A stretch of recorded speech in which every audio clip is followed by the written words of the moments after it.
Hey, ano yan? Na-touch siya dun sa video na napanood namin na may gumawa ng isang kanta. Parang ang title is Gio Ong at Ako. So, ang angas lang kasi hindi siya yung basta-basta. Marami naman ng mga ganun pero hindi basta-basta tong ginawa niya. Ang galing. Tapos ang galing nung pagkaka-edit ng video. Ang galing. Pag nakakita kasi ako ng mga ganyan, yung effort na binigay nila sa video, yung effort na ginawa nila dun sa kanta, yung lyrics. Ako kasi nagsusulat ako ng kanta so alam ko yung kung paano mo pinag-isipan. Alam ko yung oras na i-google mo para makabuo ka ng ganito kalinis na lyrics. Hindi siya pwedeng overnight lang. Kaya pinag-isipan, hindi siya nilaro-laro lang. Kaya sobrang na-appreciate ko to. Itong kanta na to galing to kay inad ko na siya actually. Ayan, si Josh Cruwest. Inad ko na siya, hindi niya pa ako ina-accept pero all good in a hood. Sinend sa akin to nila kuya. Pinanood namin. So, yung title ng video is Gio Ong at Ako. Nasa YouTube yan. Search nyo lang yun. Bilang pasasalamat na isip namin na i-video call siya nang hindi niya alam at wala siyang idea.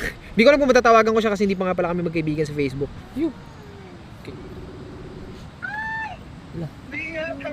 Hey, what is up? What is up, man? Hi. Kamusta? Tol, napakahusay nung ginawa mo yun, men. Idol, wait lang, di ako makaget over. Saludo ako dun, tol. Pagka meron ka pang mga bala dyan, pagka bakante ako, bato mo sa akin, gagawin ko ng verse. Totoo ba yan? Oo naman, tol. All good in a hood. Sobrang wala akong masabi. I-inspire kasi ako sa mga mo. Nasa camping kami ngayon oh. Medyo mahangin dito, kaya Okay lang, idol. Tuloy mo lang yan, tol, seryoso. Totoo ba, idol? Ew! Oh, men. Hindi, pinagkalo lang, idol. Pinaganda ko talaga yun kasi Salamat. Pasasalamat na rin sa lahat ng video mo, idol. Isa rin yan sa mga dahilan kung bakit natin ginagawa yun, syempre dahil sa mga katulad din natin, katulad mo rin na kahit pa paano meron man lang tayong naisasalbang taong nalulungkot, nalulugmok, napakalaking bagay na nun kaya... Kaya hindi ako makapaniwala. Tap kita. Wala akong masabi kasi ikaw talaga idol ka. Simula nung nag-rap ka. Salamat, tol. Sabi ko, nawala na ako ng pag-asa sa pag-rap nun. Kasi medyo matagal na rin ako dyan eh. Kahit pag-isa ganun. Nakita ko sa'yo yun, pag-isa ka. Nandiyan ka na ganun. Hindi ako makapaniwala. Thank you sa maganda mensahe, idol. Salamat, tol. Sa totoong tao niya, sa vlog niya. Wala akong masabi. Ano ba?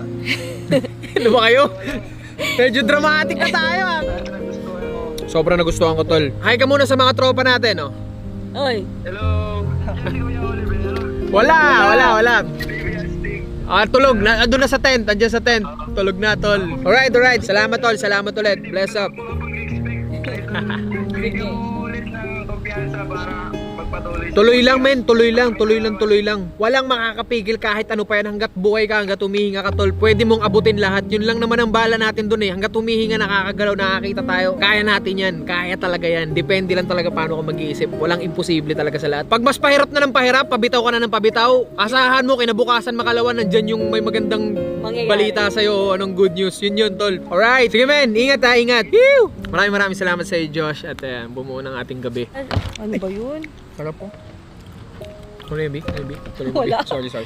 Hindi naman namin talaga siya ginagawa before yung pagbi-video na kung ano yung ginagawa namin. Ang lahat ng travel namin, talagang ang oras namin nakatuon sa pag-i-enjoy kung nasaan kami, ano yung ginagawa namin. Sayang yung panahon para i-enjoy nyo yung vibe na yun. Pero ngayon na mahaba yung oras namin, pag nasa labas kami, hindi na kami nagdalawang isip na isama kayo sa mga biyahe na to, sa mga kung ano man yung ginagawa namin sa buhay. Ito lang yun. Ito lang yung pinaka-purpose namin, maka-inspire ng mga tao. Kung hindi man kayo ma-inspire, okay lang. Kung ano yung mapupulot nyo, pulutin nyo. Kung ano yung hindi, iwan nyo. Ganun lang naman kasimple yun eh. Sa amin, kung ano yung experience namin, ano yung mga paniniwala namin, ano yung mga nagpatibay sa puso't isipan namin. Yun lang yung binabahagi namin. Wala kaming ibang gustong mangyari dito kundi i-share lang kung sino kami, ano kami, paano kami gumalaw, paano kami mag-isip. Yun lang yun. Kung may mali sa sinasabi namin, okay lang. Kung ano yung masasabi nyo, walang problema rin. Basta kami. Kung ano yung tingin namin tama sa mali, ito kami. Kung ano yung nararamdaman namin, ito kami. Alam namin kung paano pumili ng tama sa mali. Hindi porket sobrang dami nang naniniwala na ito yung tama, doon na rin kami bubuntot. Yun na rin yung tama. Parang ganito lang eh. Hindi porket sikat yung nagsabi, maniniwala ka na. Porket si ganito yung nagsabi, sikat na ganitong artista, sikat na ganitong singer o ano, maniniwala ka na sa sasabihin niya. Hindi yun ganun. Doon ka pa rin sa kung ano talaga yung alam mong tama. Hanapin mo kung ano yung tama. Huwag ka naman masyado magtali-talinuhan, pero do your study, sabi nga. Yeah, mag-explore ka kung ano yung sa tingin mong tama. Make sure na hindi ka gagawa ng mali. Explore yung bagay na tingin mo makakadagdag sa pagkatao mo. Yeah. Phew! Kaya na muna kami. Lumig dito?